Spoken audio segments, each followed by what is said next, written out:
कंडियारो भरिसां ॻोठ कंधर जे रहवासियुनि पारां ॻोठ जे मियां बारी क़ब्रिस्तान ते कब्ज़े ख़िलाफ़ एहतिजाजी मुज़ाहिरो कयो वियो। उन मौक़े ते अली रहमान मोरियो, अहमद नवाज़, अली गोहर खोसो, जसकम अगमाण, सजण पीरज़ादो ऐं ॿियनि दाहींदे जो त ॻोठ जो क़ब्रिस्तान क़दीमी आहे। हाणे बासर रफ़ीक पीरज़ादो क़ब्रिस्तान ते कब्ज़ो करे रहियो आहे। हुननि चयो त क़ब्रिस्तान ते कब्ज़े ख़िलाफ़ असां केतिरा भेरा DC नौशरो फ़िरोज़ समेत लाॻापियल अमलदारनि वटि विया आहियूं।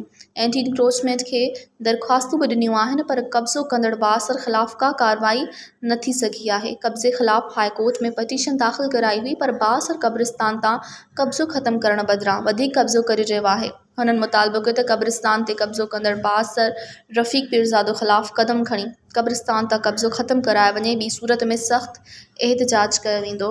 मज़ीद ख़बरनि ऐं तफ़सीलात लाइ विज़िट कयो असांजी वेबसाइट www.awamiNewsHD.com ऐं ॾिसंदा रहो अवामी न्यूज़ HD।